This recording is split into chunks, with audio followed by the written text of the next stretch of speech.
पहले सोच के आया था और कुछ तैयारी करके आया था, लेकिन वो मैंने पहले में रखी।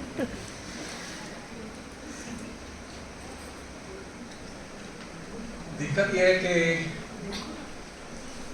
मैं नारे से शुरू करूंगा।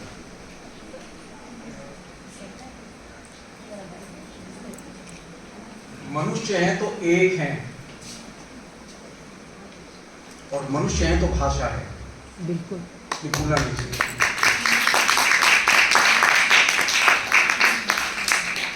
हमारे यहाँ बहुत सारे ऐसे लोग हैं ऊपर से नीचे तक जिन्हें हिंदुस्तान के मनुष्य नजर नहीं आते। अब ये जान लीजिए, मैं बहुत ऑनेस्टली कह रहा हूँ, मेरी बात को आपको गलत न माने। मैंने अंग्रेजी कभी नहीं पढ़ी। मैं अंग्रेजी पढ़ सकता था। यहाँ जो हिंदी के विद्यार्थी बैठे हैं उनकी वजह से मैं जानबूझ के ये बात बता रहा हूँ। मैं जब जेएनयू में पढ़ने आया था 79 में, जेएनयू में कोई विद्यार्थी हिंदी नहीं बोलता, और जब मेरी एंट्री हुई तो मैंने ये तय करके एंट्री की थी कि मैं अंग्रेजी नहीं पढ़ूंगा।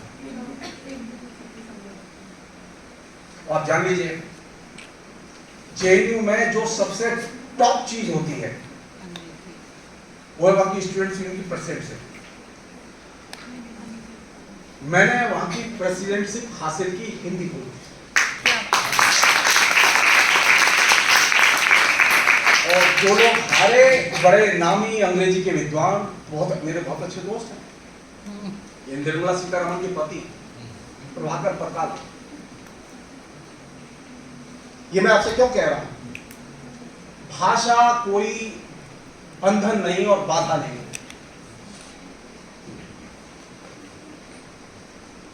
अगर आप एक भाषा अच्छे से जान जाएं तो आप दुनिया की कोई भी भाषा समझ सकते हैं। मैं 28 साल मैंने कलकत्ता यूनिवर्सिटी में पढ़ाया। मैं बंगला समझ लेता हूं, मैं बंगला बोल भी लेता हूं, मैं बंगला लिखना नहीं जानता। और जानते हैं मैंने बंगला कैसे सीखी? सिर्फ सड़क पर लोगों से बात करते हुए, सेमिनार में पार्टिसिपेट करते हुए। कहां रहती है भाषा? भाषा जनता के जीवन में रहती है, ये हमें भूलना नहीं चाहिए। भाषा नेता के और प्रोफेसर के दिमाग में नहीं होती। नहीं, बिल्कुल, ये तो बोलचाल। भाषा मेरे यहाँ पैदा नहीं होती, ये गलतफहमी मुझे निकाल देनी चाहिए।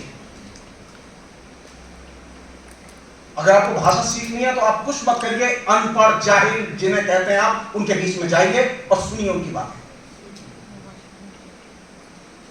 आपको भाषा मिलेगी। ये दिमाग से निकालते हैं कि भाषा का जन्म जो है जवाहरलाल नेहरू विश्वविद्यालय में या दिल्ली विश्वविद्यालय में या किसी और विश्वविद्यालय में हुआ है, यह होगा। ये दिमाग से निकाल दीजिए। जानते भाषा क्या है? और क्योंकि प्रौद्योगिकी से जुड़ा हुआ मामला इसलिए जोड़ रहा हूं मैं। भाषा मनुष्य की पहली टेक्नोलॉजी है, ये भूलना नहीं चाहिए। किस दुनिया में रहते हैं हम लोग? थोड़ा सा भी साइंटिफिक तरीके से अगर हम भाषा के उद्भव और विकास को पढ़ते तो हम ये गलती न करते।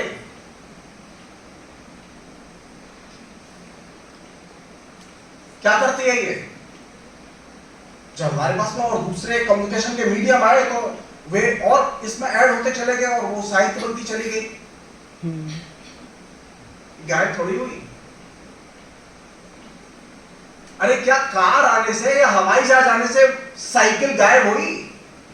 नहीं हुई, बल्कि साइकिल और सुंदर हो गई। इसके नए नए रूप आ गए। ह्यूमन सिविलाइजेशन में, मानव सभ्यता के विकास के क्रम में जो जो चीजें विकसित हुई, मनुष्य ने उनको छोड़ा नहीं है। छोड़ा नहीं, बिल्कुल। हमारी बहुत मुश्किल है कि हम जो हमारे इर्द गिर्द है हम उसे देखना नहीं चाहते।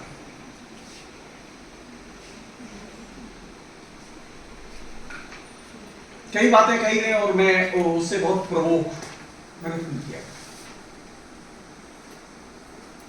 जानते हैं मैंने 13 साल संस्कृत मीडियम से पढ़ाई की। और संस्कृत मीडियम के जितने भी डिसिप्लिन हो सकते हैं उनके सबसे अच्छे शिक्षकों से मेरी शिक्षा हुई। उसके बाद मैं जेएनयू पढ़ने गया। मैं उसके पहले हिंदी नहीं जानता था, पढ़ना नहीं जानता था।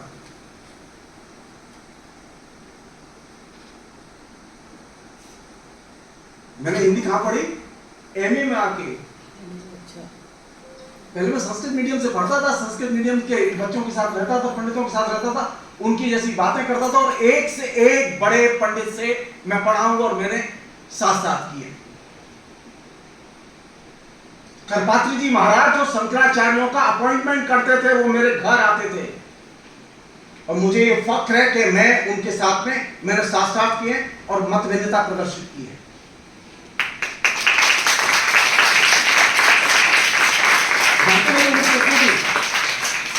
मैं पूर्व मध्यमा में जैसे क्लास 9 और 10 कहते हैं, मैं क्लास और 9 और 10 का विद्यार्थी था और करपात्री जी महाराज आते थे और कहते थे मेरे फादर बेटा कहाँ है तुम्हारा? तो उन्होंने कहा वो तो स्कूल गया है। मैं संस्कृत पाठशाला में पढ़ता था। तो बोले कब आता है? बोले कि दोपहर में आ जाएगा। तो बोले अब वो उन्होंने दोपहर में आना शुरू कर दिया। वो 1.5-2 महीने के लिए मथुरा आते थे और रहते थे। ये मैं क्यों कह रहा हूं? जिन लोगों ने कभी संस्कृत के शास्त्र देखे नहीं वो लोग हमें ये बताते हैं कि गीता में क्या लिखा है और रामायण में क्या लिखा है। अगर हाइपर टेक्स्ट और आर्टिफिशियल लैंग्वेज इतनी ही सहज और सुलभ होती, जगदीशन बोस और सत्येंद्र बोस से अधिक न तो आप साइंस जानते हो और संस्कृत जानते हो।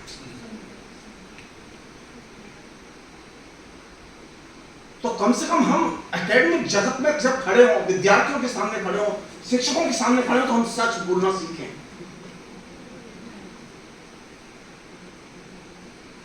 जानते हैं मुझे संयोग से सत्येंद्र बोस जो नोबेल लॉरेट थे उनके बेटे के साथ काम करने का मौका मिला, क्योंकि मैं टीचर था।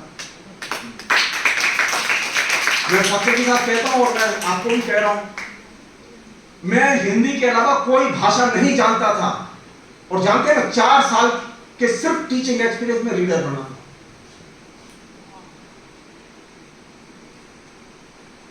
और मात्र 11 साल के टीचिंग एक्सपीरियंस में प्रोफेसर बना। मेरे वाइस चांसलर थे वो सारे के सारे टॉप लोग थे। मैं हिंदी का टीचर था, मेरी 3 किताबें छप चुकी थी। अचानक सत्येंद्र बोस के जो पुत्र थे वो वाइस चांसलर थे, तो उन्होंने कहा कि मैं हिंदी लिटरेचर जानता नहीं हूं। वो कृषि के बहुत बड़े वैज्ञानिक, मैं तुमसे कृषि से जुड़ा हुआ सवाल पूछूंगा। मैंने कहा सर पूछिए, अगर मैं जानता हूं तो बोलूंगा। तो उन्होंने मुझसे एक बहुत छोटा सा सवाल पूछा और बहुत जटिल सवाल पूछा कि जो किसान है जो खेत में काम करता है वो कम्युनिकेशन कैसे रिसीव करता है, कि उसकी फसल के लिए कौन सी खाद या कौन सा बीज उपयुक्त होगा। मेरी एक पुस्तक आ चुकी थी, पहली पुस्तक थी मेरी दूरदर्शन और सामाजिक विकास, जिसमें मैंने हिंदुस्तान में 2025 से 1925 से लेके और मेरी जब तक नौकरी लगी 89 तक जो कुछ अंग्रेजी, हिंदी और दूसरी भाषाओं में जो कुछ काम हुआ था, रिसर्च हुई थी, उसका एक तरह से मैंने लिटरेचर सर्वे किया था अपनी तरीके से। तो मैं मीडिया का तो व्यक्ति था नहीं, हाँ एमए में जरूर मैंने मीडिया पढ़ा था, लेकिन मेरी रुचि थी कि मैं जो टेलीविजन जो आने वाला था उस समय सिर्फ 2 घंटे टेलीविजन आता था जब मैं जेएनयू से पढ़ के निकला 86 में। पीएचडी कर चुका था मैं और मैंने मान लिया था कि मुझे अब लिटरेचर पर काम फिलहाल नहीं करना है, क्यों कोई पढ़ने वाला नहीं है। अब नामवर जी का लिखा पढ़ेंगे या मेरा लिखा पढ़ेंगे। मैंने मार्क्सवादी आलोचना पर काम किया था तो मुझे मालूम था कि मेरा भविष्य अंधकार में है। तो मैंने तय किया अपने तरीके से कि मुझे क्या करना है। तो मेरे और तो कुछ समझ में नहीं आया। मैं ग्रेटर क्लास में एक व्यक्ति से मिलने गया तो उन्होंने कहा कि मैं टीवी देख रहा था, मुझे अच्छा लगा। वैसे हमारे यहाँ स्टूडेंट्स के लिए कॉमन रूम में लगा हुआ था टीवी, मैं कभी देखता नहीं था। तो उसी में केबल दिखाई दिया मुझे फर्स्ट टाइम, 86 ही बता रहा हूं मैं आपको। और मेरा वहां से दिमाग स्ट्राइक करना शुरू किया कि मुझे अब टेलीविजन पर देखना।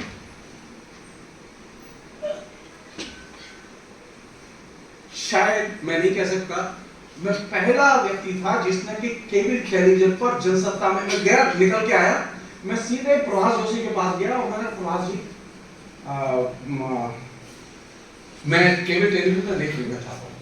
अरे बोले कोई जानता ही नहीं है, कोई देखता नहीं है, अभी आया नहीं है, तुम लिखने के लिए तैयार हो। मैंने कहा मेरे पूछो, मैंने कोई रिसर्च नहीं पढ़ी थी तब तक, ये मैं क्यों कह रहा हूँ। अब मैं लौट रहा हूँ उसी बात पर जो मेरे इंटरव्यू में पूछी गई थी कि वह जो किसान जो खेत में काम करता है वो क्या सरकार का विज्ञापन देख के खाद खरीदता है? नहीं, वो अपने पास के खेत में जो किसान खेती में बीज डालता है उससे पूछता है कि यार तेरे कौन सा बीज डाला जिससे तेरी फसल बहुत ज्यादा हुई और मेरी फसल कम हुई। अच्छा, उसी बीज का विज्ञापन वो पिछले 2 साल से चल रहा है, उससे वो प्रभावित नहीं होगा। लेकिन जब उसने पड़ोस के किसान से पूछा और ये उसे वेरीफाई हुआ कि ये बीज है जिसकी वजह से इसकी खेती ज्यादा अच्छी हुई है, तो उसने उस बीज का इस्तेमाल शुरू कर दिया। किसान के बीच में टेक्नोलॉजी कम, पर्सनल कम्युनिकेशन बहुत महत्वपूर्ण होता है।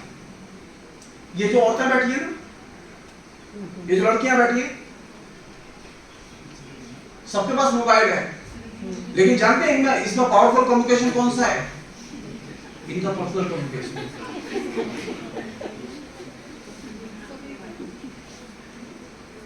ह्यूमन सिविलाइजेशन की प्रारंभिक अवस्था में कभी यह था कि स्त्रियां कैसे बोलती हैं,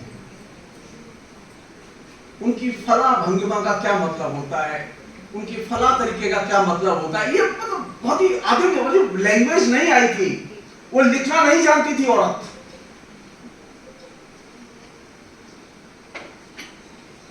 अच्छा, इसके पास अभी भी बची हुई है चीज। इतने सिविलाइजेशन के तरह तरह के विकास हुए, इसके बावजूद इसकी भंगिमाएं नहीं बदली।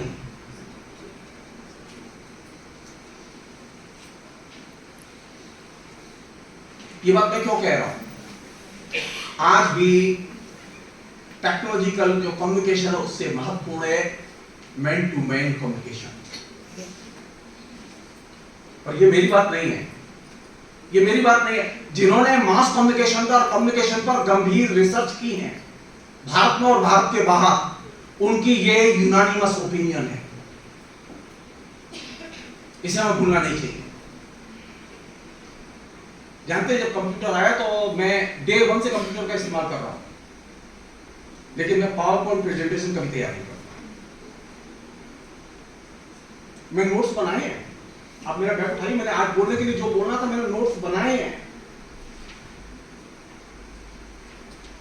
सबसे अच्छी संप्रेषण की कला वह है जो कि अभी मुझसे पहले जयचंद्रन जी बोल रहे थे, वो हमारे आपके बैरानी के लिए बना के लाए थे। ये उनकी नहीं, वो नहीं, वो सिर्फ जो चीज मैं आपसे कम्युनिकेट करना चाहता हूं वो ये कि सबसे इंपॉर्टेंट है कम्युनिकेशन। वो कम्युनिकेशन कैसे होगा हम नहीं जानते। ये व्यक्ति और व्यक्ति के बीच में ये वेरी कर सकता है, पहली चीज। दूसरी चीज जो बहुत बेसिक है, समझने की है।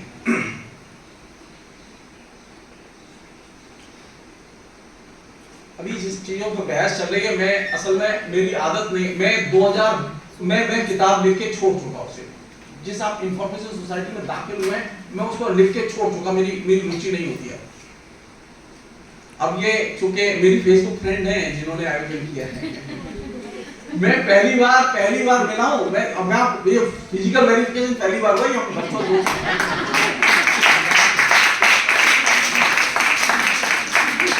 मुझे कौन सी चीज अच्छी लगती है आज रियल में हम लोग, मैंने कहा इस बहाने मिल जाएंगे तो एक कम से कम वेरिफिकेशन तो हो जाएगा, नहीं तो वर्चुअली बन जाएगा। सर हम सुनते रहे आप। मैं मालूम, मैं जो चीज आपसे शेयर करना चाहता हूँ वो ये कि असल कम्युनिकेशन और असल कनेक्टिविटी वो ये है फेस टू फेस। मैं आप लोगों की नहीं जानता, बाकी लोगों को नहीं जानता, लेकिन मेरा अपना 28 साल का एक्सपीरियंस बहुत ही अच्छा है। मैं जब क्लास करने जाता तो मेरी क्लास से कभी कोई 28 साल में एक बच्चा मिस नहीं किया।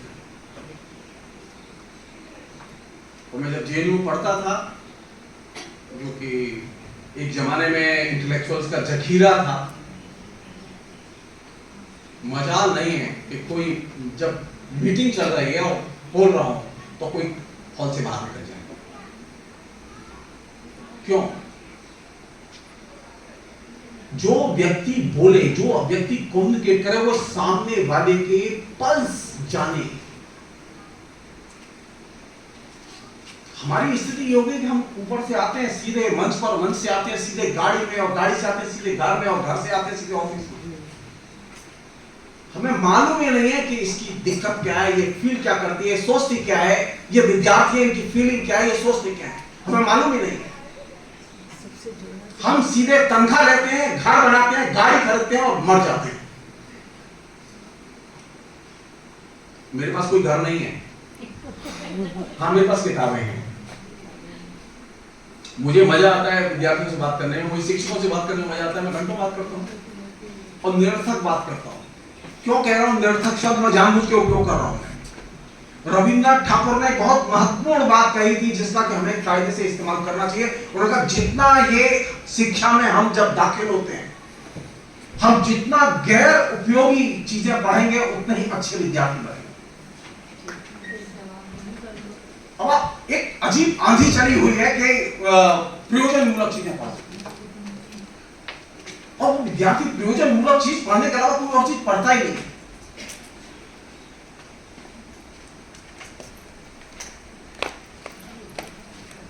जितनी आप गैर उपयोगितावादी चीजें पढ़ेंगे उतने ही अच्छे विद्यार्थी और उतने ही अच्छे रिसर्च स्कॉलर बनेंगे।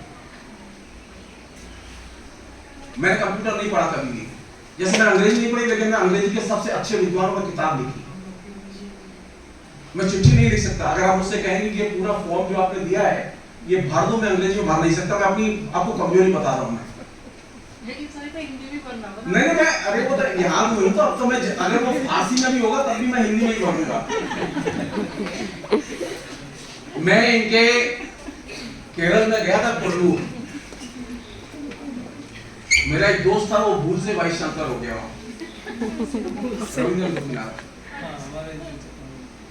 उस समय आपके वहां पे भी इंचार्ज थे त्रिवेंद्रम में। वो मेरे साथ में स्टूडेंट यूनियन में था, मेरा जूनियर। अब वो मेरा दोस्त था, तो उसने कहा कि तुम किसी तरह से थोड़े दिन के लिए आ जाओ मेरे पास। मैं केरल गया, मैं मलयालम नहीं जानता। अच्छा, वो जो कैंपस था कुल्लू में हिंदी का, वो गांव में था। अब मैं पहली बार कैंटीन में घुसा। अब मेरे फ्यूज जुड़ा हुआ, क्योंकि वहां एक 65 साल की वृद्ध महिला बैठी हुई थी जो कैंटीन संभाले हुई थी।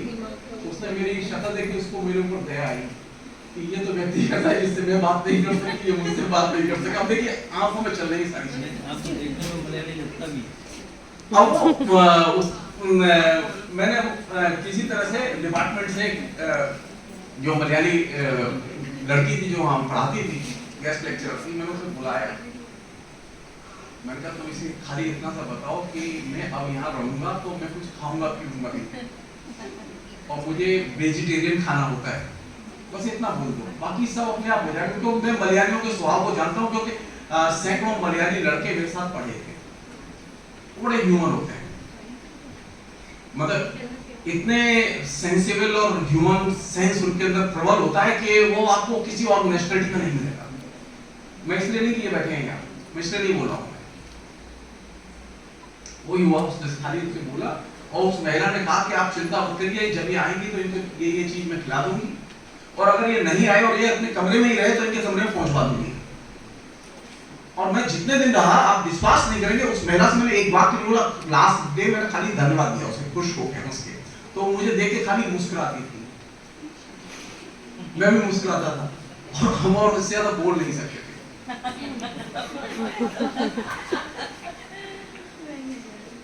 एक क्लास में मेरी में 25 बच्चे थे जो हिंदी पढ़ रहे थे। केरल के किसान की बेटियां हिंदी पढ़ रही थी। आप ये यहां से देखिए, बहुत ही सरल, सहज, सिंपल। मुझे केरल जाने के पहले मालूम तो था, लेकिन फिजिकल वेरिफिकेशन जैसे कहते हैं ना, जनता के बीच में जब आप जाएंगे, मैं ट्रेन में चढ़ा, जानबूझ के ट्रेन का एक मैंने रिजर्वेशन कराया कि मैं जाऊंगा। तो संयोग की बात है कि मेरे पास में 4 मलयाली औरतें हैं, मैं था, सुधा जी थी। तो मुझे देख के वो पहचान गई कि ये हिंदी भाषी है। सुधा कभी कभी वो मलयाली लगती है, वो जब उससे बात करते हैं और उसका थोड़ा सा सांवला रूप है, तो उसे लगा कि ये तो अपनी ही जाति की है, तो इसलिए दिक्कत नहीं है। मैं उन्हें विजातीय लग रहा था। आप विश्वास नहीं करिए, उसमें एक महिला थी करीब 51 साल की, उसने मुझे अचानक हिंदी में बोलना शुरू किया। तो अब 6 में से 4 सीटों पे वो थी और 2 पे हम थे। हमारा ये था कि हमें 5-6 घंटे काटने थे, हमें ये था कि कोई तो बात करे हमसे। तो मेरा ने इनिशिएटिव लिया, उसने बातें की और फिर मालूम पड़ा कि वो चारों की चारों अच्छी हिंदी करते हैं। भाषा और उसके संप्रसारण को आप तब तक नहीं समझ सकते जब तक कि आप लोगों के बीच में न जाएं। डाटा से भाषा समझ में नहीं आती। सरकारी रिपोर्ट, सरकारी नेताओं के बयानों से भाषा समझ में नहीं आती कि भाषा कहां रहती है। अब एक अन्य जटिलता है जिसकी तरफ ध्यान खींचूंगा मैं खाली, वो उलझन बहुत सीरियस है।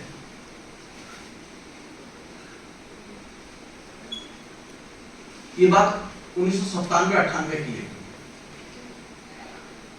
जब मैंने ये सूचना समाज पे काम शुरू किया। तो मैं बहुत कुछ लिख चुका था, लेकिन ये मेरी समझ में नहीं आया कंप्यूटर की लैंग्वेज होती क्या है। तो मैंने अपने जो परिचित थे कलकत्ता यूनिवर्सिटी में, साइंस के बहुत बड़ा डिपार्टमेंट, बहुत ही नामी लोग हैं, उनके दुनिया भर में उनके विद्यार्थी और उनका नेटवर्क है। तो मैंने जो वहाँ के अच्छे प्रोफेसर थे, जिनसे मेरी दोस्ती थी, उन्होंने कहा कि मुझे कम से कम ये तो बताओ कंप्यूटर की लैंग्वेज बनाई किसने और कैसे चलती है, कैसे काम करती है, इसे हाइपर टेक्स्ट कहते हैं आप।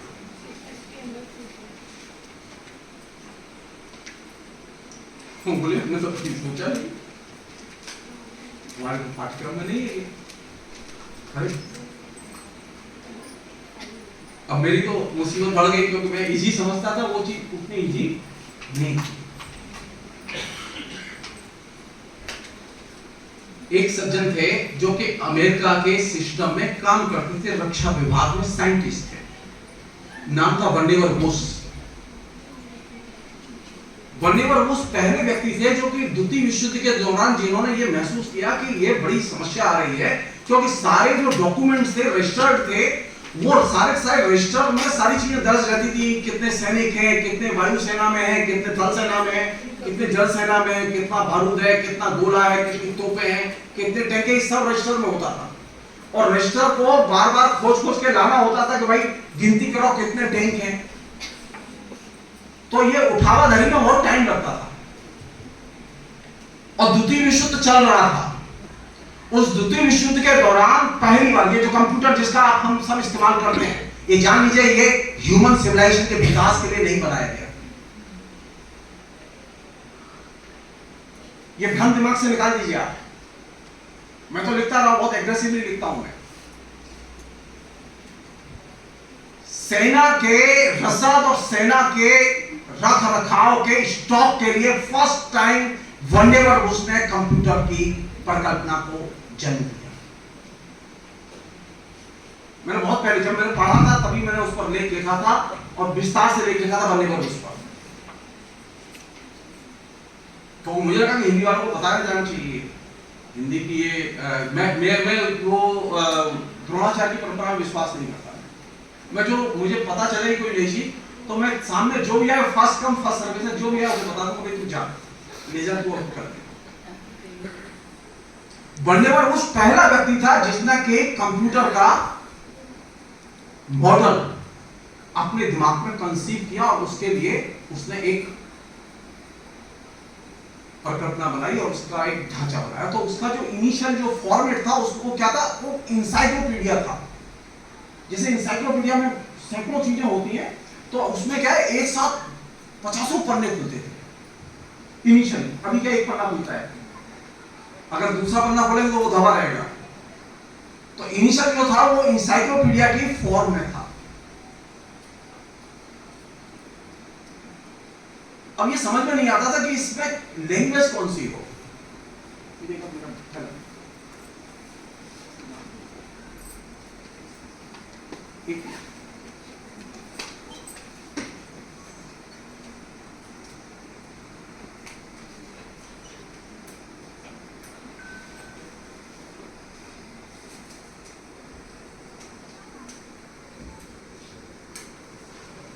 तब तक लैंग्वेज नहीं बनी थी। तो एक सोशियोलॉजी के प्रोफेसर टेड नेल्सन, वो बी ऑनर्स के विद्यार्थियों को पढ़ाने के लिए अपनी क्लास में गए और वो परेशान थे क्योंकि वो दोनों दोस्त थे। तो अचानक क्लास लेते लेते उनके दिमाग में स्ट्राइक किया कि कंप्यूटर की भाषा कैसी हो सकती है। टेड नेल्सन के नाम से कभी आप टाइप कीजिएगा, आपको वहां चीजें मिलेंगी। उनका वो ओरिजिनल नोट्स भी मिलेगा जो उन्होंने सोशियोलॉजी के बीए के ऑनर्स के विद्यार्थियों की क्लास में, जिसमें कि एक कंप्यूटर की भाषा हाइपरटेक्स्ट जिसे कहते हैं, उसका वो है आर्किटेक्ट, जिसे हम लोग कह सकते हैं कि कंप्यूटर की भाषा का वो पाणिनि है।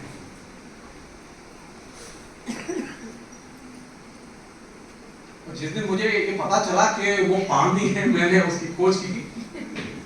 जैसी मेरी आदत थी, मैंने उस पर लिखा, कस के लिखा मैंने, मेरी किताबों में है वो। मैं उसको उसके डिटेल्स में नहीं जाना चाहता। मैं आपके सरस भाव को बनाए रखने के लिए मैं सिर्फ एक चीज बताना चाहता हूं कि कंप्यूटर आया था इसलिए कि सैन्य रखरखाव में मदद मिले और उसकी देखभाल में मदद मिले। कंप्यूटर की लैंग्वेज अंग्रेजी नहीं है, हम सब लोग दिमाग से निकाल दें इस बात में। कंप्यूटर की लैंग्वेज हिंदी भी नहीं है।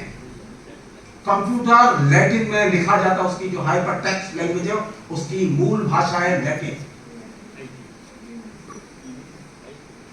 आप जो कुछ भी, अब जैसे मैं बोल रहा हूं और वो अभी YouTube में जा रहा है या कहीं भी जा रहा है, तो वो जो कंप्यूटर में जो चीज जा रही है वो सबसे पहले वो लैटिन में जा रही है, क्योंकि वो उसकी बेस लैंग्वेज है। टेड नेल्सन ने जब वो स्क्रिप्ट तैयार की, जब उन्होंने लिख रहे थे क्लास में, तभी उनके दिमाग में विचार पहुंचा कि कंप्यूटर की भाषा ऐसी बन सकती है। वो बनने पर उससे मिले, बनने पर उसको आइडिया पसंद आया। वो व्यक्ति अभी भी जिंदा है, टेड नेल्सन। गजब का जीनियस है, अद्भुत जीनियस है वो, उसकी कोई तुलना नहीं है। ये उसका ट्रेड, ये उसकी इंटेलेक्चुअल प्रॉपर्टी राइट था इस लैंग्वेज पर। एक जमाने में नॉर्मली मैं अपने किस्से नहीं सुनाता, लेकिन आज मौका है बता रहा हूं आपको। मैं 2004 में बॉम्बे गया। बॉम्बे यूनिवर्सिटी के 150 साल स्थापना दिवस पर जो बड़ा प्रोग्राम था, उसके उद्घाटन भाषण के लिए मुझे बुलाया था। तो वहां 30 विज्ञापन कंपनियों के लोग मौजूद थे और उनका ये कहना था कि हम तत्काल विज्ञापन दिखाएंगे और आपको स्पॉन्टेनियसली बोलना होगा। तो मैंने कहा जो जानता हूं बोल दूंगा, मैं ये तो नहीं कह सकता सही बोलूंगा या गलत बोलूंगा। उसी क्रम में मैंने उनको वो पॉलिमिक्स बताई। मैं आपको उसका जिक्र गौर करना चाहता हूं कि कंप्यूटर की भाषा का आर्किटेक्ट और कंप्यूटर की इंटेलेक्चुअल प्रॉपर्टी का आर्किटेक्ट था टेड नेल्सन। तकरीबन 150 वैज्ञानिक उसके साथ काम कर रहे थे। माइक्रोसॉफ्ट और दूसरी बहुराष्ट्रीय कंपनियों ने उनकी उस टीम को तोड़ दिया। इसलिए तोड़ दिया कि वो अमेरिकी राज्य की संपत्ति न बन पाए। माइक्रोसॉफ्ट ने कंप्यूटर की कोई चीज इजाद नहीं की है, जान लीजिए आप। वो पब्लिक सेक्टर में तैयार हुई थी वो चीज जिससे आज कंप्यूटर चलता है। कंप्यूटर की कोई भी चीज जो ओरिजिनल चीज है वो सबसे पहले इजाद की गई वही बर्नेवर बुश और टेड नेल्सन की टीम के जरिए, जिस टीम को बाकायदा डिसमेंटल किया गया, साइंटिस्टों को परचेज किया गया मुमा की दाम पर। मेरी एक पुस्तक है, अगर कहीं आपकी लाइब्रेरी में हो तो कभी देख लीजिएगा, हाइपर टेक्स्ट वर्चुअल रियलिटी और इंटरनेट, जो कि 2006 में या 5 में कभी आई थी, उसमें वो पूरी पॉलिटिक्स है। अब मैं जबरदस्ती कहूं कि पानी ने हाइपर टेक्स्ट की भाषा का निर्माण किया था, इससे बड़ी बेवकूफ कुछ नहीं। एक और चीज, बहुत बेसिक चीज, कंप्यूटर बिना आर्टिफिशियल लैंग्वेज के चल नहीं सकता। आर्टिफिशियल लैंग्वेज अभी नहीं आई है जब हमारे प्रधानमंत्री को होश आया है, ये ध्यान रखिएगा। आर्टिफिशियल लैंग्वेज उस दिन से हमारे पास है जिस दिन से कंप्यूटर इजाद किया गया। तो कंप्यूटर का बेस है आर्टिफिशियल लैंग्वेज। आर्टिफिशियल लैंग्वेज के बिना कंप्यूटर चल नहीं सकता। परिणाम क्या निकलेंगे? क्यों चिंतित हैं हम? बहुत अच्छा लगता है मोबाइल में, मेरे पास, मैं देखिए मैं सुबह से बैठा हूं, मैं मोबाइल को यूज नहीं करता। जब मेरे पास लोग होते हैं तो मैं कभी मोबाइल चलाता हूं, कोई फोन भी आया तो मैं उठाता नहीं हूं। एक छोटा सा मंत्र आपके हित के लिए, ये जो टेक्नोलॉजी है जिसका हम इस्तेमाल करते हैं, ये टेक्नोलॉजी हमारी सेवा के लिए है, न कि हम इसकी सेवा के लिए। हुआ यह था कि ये जो टेक्नोलॉजी इजाद की गई थी, इसका लक्ष्य ये था कि वह हमारी सेवा करे, लेकिन आज स्थिति है कि हम सब समय उस टेक्नोलॉजी में व्यस्त रहते हैं, हम उसकी सेवा करते रहते हैं। इसे जस्ट रिवर्स कर दीजिए आप। टेक्नोलॉजी बजाय इसके कि वो आपकी संचालक बने, आप टेक्नोलॉजी के संचालक बनिए।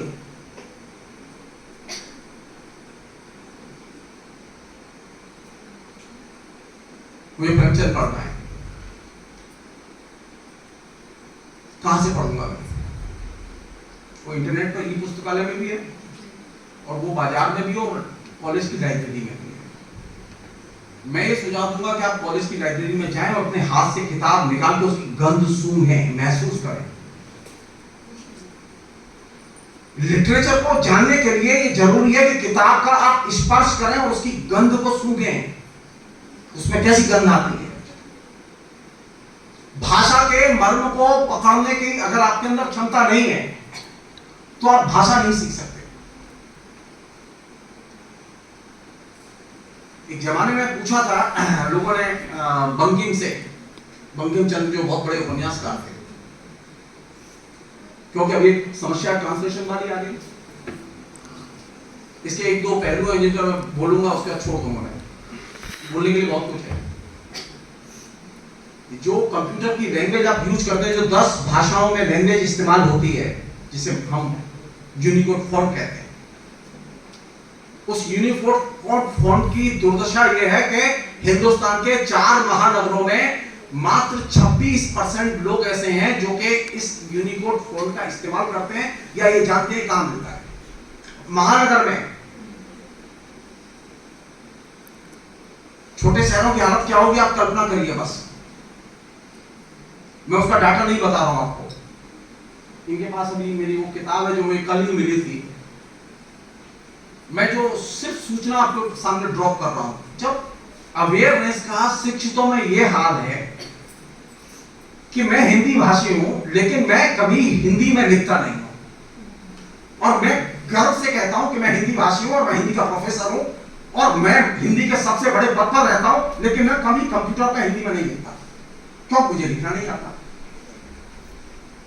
तो मेरा तो मानना यह है कि देखिए, वो प्रिंट लिटरेसी थी जिसमें हम लोग बड़े हुए। प्रिंट लिटरेसी की हैबिट को चेंज करना बेहद जरूरी है। मुझे कंप्यूटर चलाना आना चाहिए, मुझे कंप्यूटर पढ़ना भी आना चाहिए, लेकिन अगर मुझे प्रेफरेंस तय करना पड़े, मसलन अगर मुझे इनसे बात करनी है, तो सबसे अच्छा तरीका तो यह कि इनसे मुलाकात हो। अब मुलाकात ही नहीं है, जैसे हमारे तमाम विद्यार्थी करते हैं आपस में। अगर सहेली नहीं आई तो पता करते हैं क्यों नहीं आई तू आज, तो ले बीमार हूं, तो उसका हाल पूछ लिया कि अच्छा कैसी है, बुखार आया है, उतरा कि नहीं उतरा। अच्छा कितना गाढ़ा प्रेम है, वो घर जाके नहीं पूछती उससे।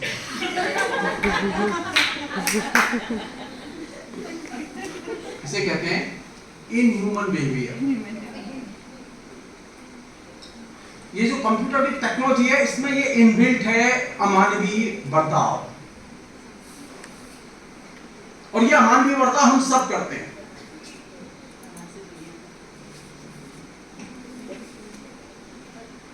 क्या करेंगे हम? मानवीय बर्ताव करेंगे, मानवीय बर्ताव यही है कि हम मिले, जाने, और अमानवीय बर्ताव ये फोन करके बात कर लेंगे। फोन कर, अरे भाई तुम्हें जब मिलना हो तुम प्रत्यक्ष जाके मिलो, कि तुम्हारी सहेली बीमार है तुम जाके देखो उसे, वो चाहे घर से धक्का देके निकाल दे तुम्हें कि तुम आए कैसे। कई बार होता है कि माँ बाप को परेशानी है कि ये लड़की बहुत खराब है, जैसे दूसरे मौसम में, या ये लड़का बहुत खराब है, ठीक है, लेकिन जाओ।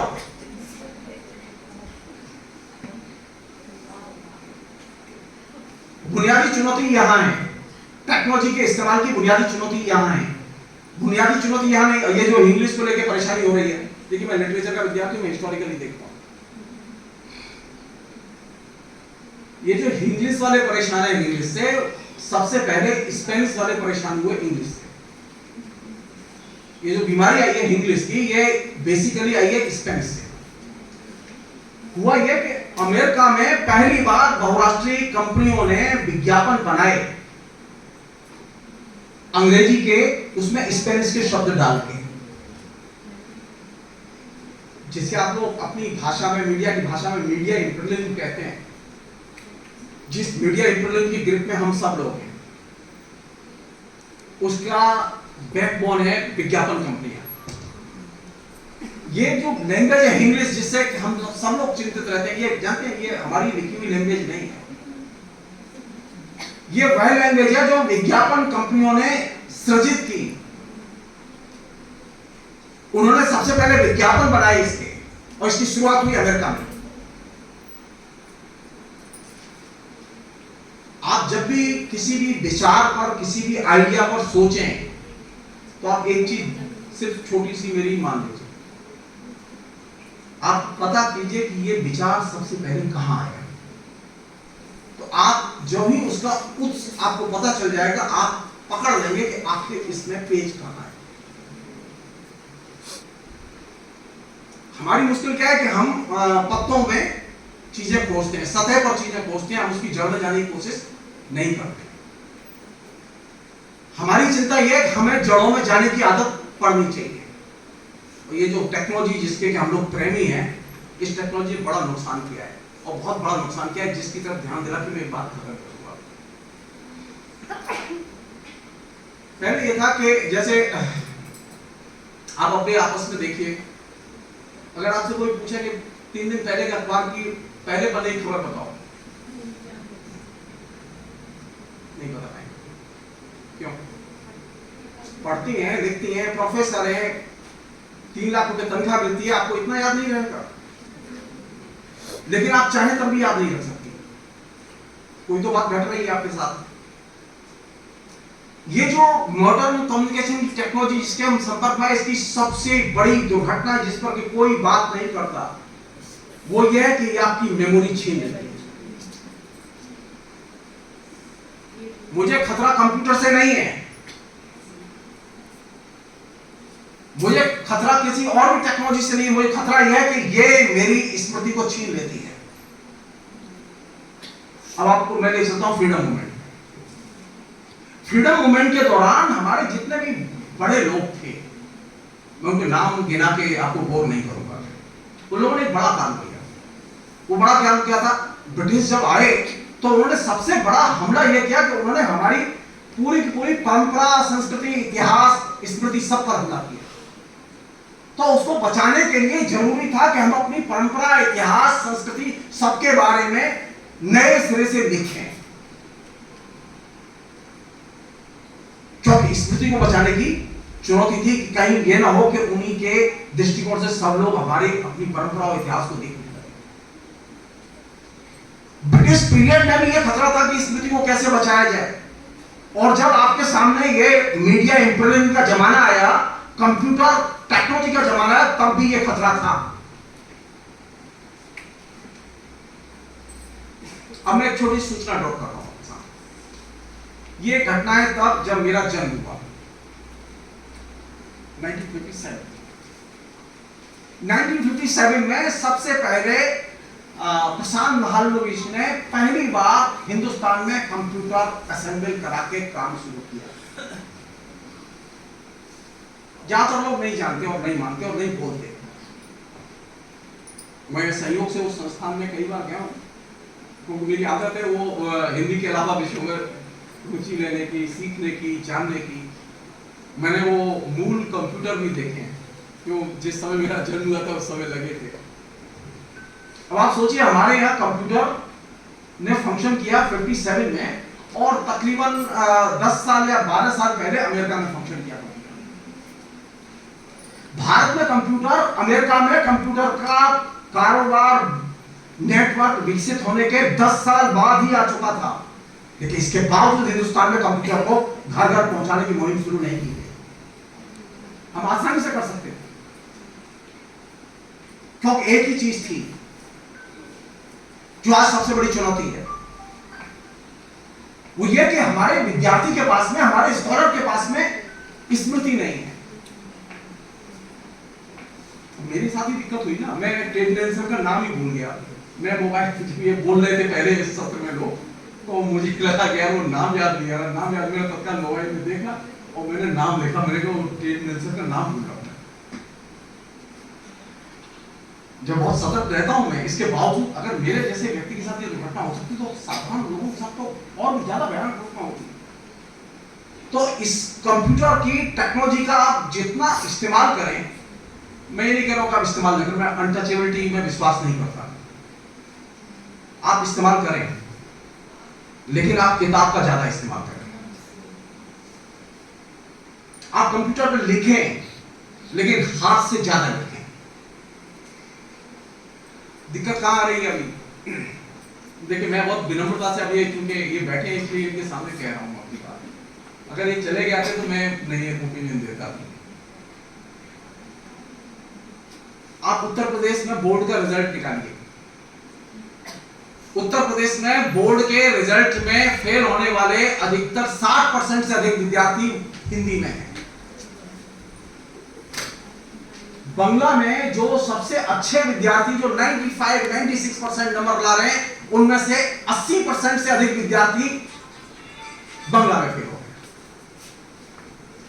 लास्ट 75 इयर्स की जो सबसे बड़ी ट्रेजेडी हमारे बीच में घट रही है, जिस पर हम लोग बात नहीं कर रहे, वो ये कि लगातार हमारी जो सबसे चर्चित प्रतिष्ठित भाषाएं हैं, हास्य की भाषा छोड़ दी, उसकी बात करूंगा, वो चर्चित प्रसिद्ध, इनके डाटा में वो चीज थी, उपलब्ध थी, वह डाटा खाली पिन पॉइंट करके रख दिया जाए। खड़ी बोली हिंदी कहां बोली जाती है जानते हैं? खड़ी बोली हिंदी हिंदी भाषी क्षेत्र में ही अल्पसंख्यक भाषा है। मैं अपनी नहीं कह रहा हूं, मेरे पास डाटा है, मैं अभी डाटा बताऊंगा आपको, मैं बोल नहीं करना चाहता। हुआ क्या है कि हमने जो खड़ी बोली हिंदी का जो डाटा बनाया, उसमें हमने भोजपुरी, अवधी, मैथिली, ये तमाम जो क्षेत्रीय बोलियां और भाषा सबका समाज शामिल कर दिया है। कर लीजिए। अब हुआ क्या? अब हुआ यह कि आपके यहाँ जो भाषा के आधार पर राज्य बने, उस राज्यों का लंबे समय तक संचालन होता रहा, लेकिन अचानक एक आंदोलन शुरू हुआ जिसके तहत मध्य प्रदेश का विभाजन हुआ, छत्तीसगढ़ बना। उत्तर प्रदेश का विभाजन हुआ, उत्तराखंड बना। आप मुझे बताइए कि आप मध्य प्रदेश छत्तीसगढ़ में क्या हिंदी को वहां की भाषा बना सकते हैं? क्यों? क्या दिक्कत है? कोई तो बात है। ठीक यही क्राइसिस उत्तराखंड में है। कुमायूनी और गढ़वाली के लोग संघर्ष कर रहे हैं कि वो कह रहा है मेरी भाषा को रखो, वो कह रहा है मेरी भाषा को रखो, और कोई भी हिंदी को रखने के लिए तैयार नहीं है। ठीक यही क्राइसिस राजस्थान में।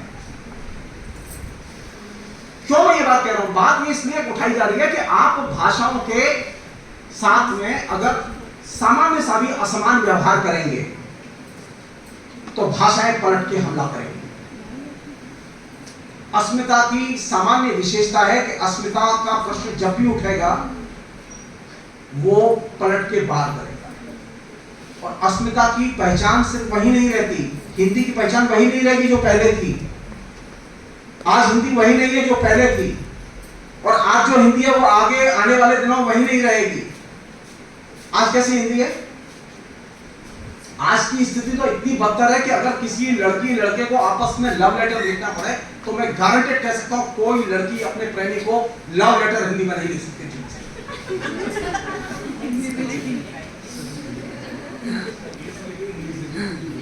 अंग्रेजी तो उसकी इतनी खराब होगी कि वो लड़के को पीटने की इच्छा करेगी। बात ही कुछ और हो जाएगी। ना कुछ और ही बच जाएगा। मैं उसकी लैंग्वेज की स्टेप में नहीं जा रहा हूं। मैं सिर्फ जो बता रहा हूं, संकट हमारे अंदर आ चुका है। पिछले 75 वर्ष के डेवलपमेंट ने यह स्थिति पैदा की है कि हमारी भाषा हमसे छीन ली है। और हम बात किसकी कर रहे हैं? दुनिया भर की बातें हो रही हैं, लेकिन एक सामान्य सी बात नहीं हो रही है। भाषा कैसे बचेगी? बोलने से बचेगी या पठन पाठन से बचेगी? भाषा कभी भी बोलने से नहीं बचती, भाषा बचती है पठन पाठन से। अब आप बताइए मुझे, मैं ब्रजभाषी हूं, मेरी मुसीबत यह है कि मैं अभी किसी टीचर से कह रहा था कि मैं जब बाहर आ जाता हूं मथुरा के तो मेरी बहुत मुश्किल होती है, मैं ब्रजभाषा छूट जाती है मुझसे। वहां जाता हूं तो मुझे 2-1 दिन में जब मैं इन औरतों की बातें सुनता हूं चलते चलते, तो मेरे धीरे धीरे मेरी इंद्रियां जागृत होती है कि अब मेरी भी ब्रजभाषा थी और मेरी ब्रजभाषा लौट आती।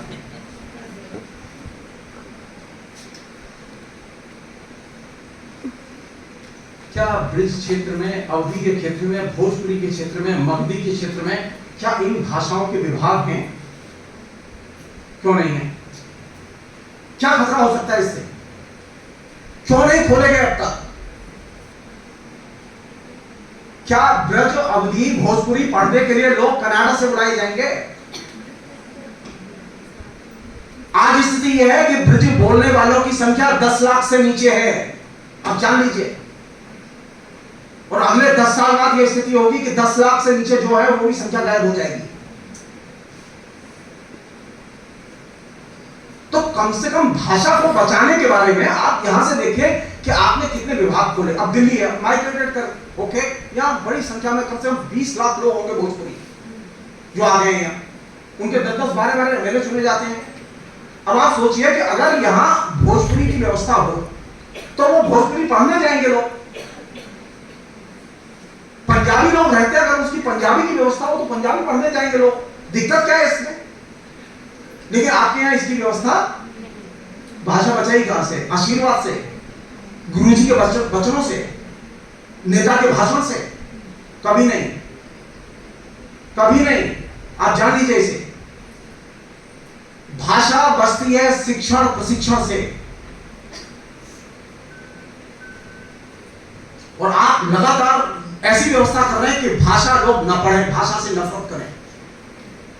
किसी से आप कहिए कंप्यूटर साइंस पढ़ रहा हूँ, वो बहुत अच्छे हो बेटा, बहुत अच्छे। जो मैं हिंदी से पढ़ रहा हूँ, अच्छा, मैं अपना एक अनुभव सुना के आपको पसंद कर रहा हूँ। मैं PhD हो गई तो जेल में, तो एक इंटरव्यू के चक्कर में पहली और आखिरी बार में अपने जीवन में एक सज्जन थे, प्रोफेसर GS भल्ला, बहुत ही शानदार आदमी थे। दयाल सिंह कॉलेज में मेरा इंटरव्यू था, तो मैं इंटरव्यू के पहले उनसे बात मिलने गया। मैंने कहा भल्ला साहब मेरी नौकरी लगवा में बड़ा अच्छा हूँ। अरे मुझे ऐसा नहीं था, मुझे सभी सब्जेक्ट के प्रोफेसर बहुत अच्छी तरह जानते थे, बहुत प्यार करते थे। तो मेरी एकमात्र इच्छा हुई कि भाई ये भल्ला जी इतने दिन से मिलता रहा हूँ, इनसे अनुरोध करके देखता हूँ। तो उन्होंने कहा कि तुम हिंदी में पढ़ते थे? मैं कहा हाँ सर हिंदी। बोले कि तुम्हें कोई विषय नहीं मिला? अब वो नाराज, मुझे वो समझते रहे पूरी 7 साल ना, वो समझते रहे मैं सोच होता इनको पढ़ता हूँ। और जब पहली बार उनसे परिचय हुआ तो उन्होंने कहा तुमने हिंदी से PhD की है, तुम्हें विषय नहीं पढ़ना चाहिए। अब मेरे काटो तो मेरे समझ में नहीं आया कि मैं आया था सिफारिश के लिए और ये डिप्रेशन में पड़े हुए हिंदी को लेके। आप यहां से देखिएगा, हिंदी के विषय को आप जो ही बताते हैं तो लोगों के अंदर ये भावना होती है, ये कोई भाषा है, ये कोई पढ़ने की चीज है। इसी जिद की वजह से मैंने हिंदी के अलावा दूसरी भाषा नहीं पढ़ी।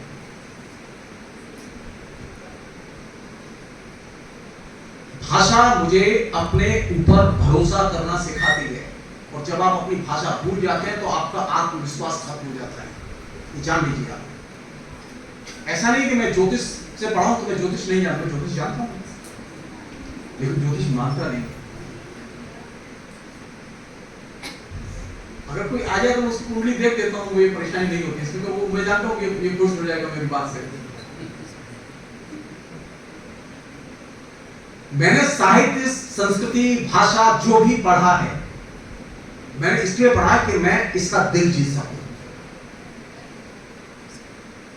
ये इनके इन प्रकार में, ये इसी से खुश है कि मेरी कुंडली देख दीजिए, मुझे कोई परेशानी नहीं। लोग मेरे कहते थे कि तुम इतने समझदार आदमी, तुम ये कुंडली का होते, अरे मैं तो कुछ नहीं, हम ये इसी से जुड़ रहे हैं, मुझसे और कोई रास्ता नहीं है मेरे पास में। मैं इन्हें चाहे जितनी साइंटिफिक बात बताऊं, ये मेरी कोई बात नहीं सुनेंगे। ये बात मैं क्यों कह रहा हूं? मानव सभ्यता के विकास के क्रम में जितनी भी चीजें पैदा हुई है वो सब मेरी धरोहर है। मेरे अंदर विवेक होना चाहिए और मनुष्य से जुड़ने की और उसको अपने साथ जोड़ने की इच्छा शक्ति होनी चाहिए।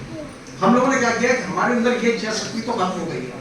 अब हम भाषण दे सकते हैं, टेक्नोलॉजी ले सकते हैं, सेमिनार पेपर दे सकते हैं, इससे टेक्नोलॉजी हमारे जीवन पर हावी होती जाएगी। टेक्नोलॉजी को जीतने का एकमात्र तरीका है कि टेक्नोलॉजी सेकेंडरी होगी और मनुष्य प्राथमिक होगा। इसलिए मैं शुरू में कहा था कि मनुष्य तो एक है। बहुत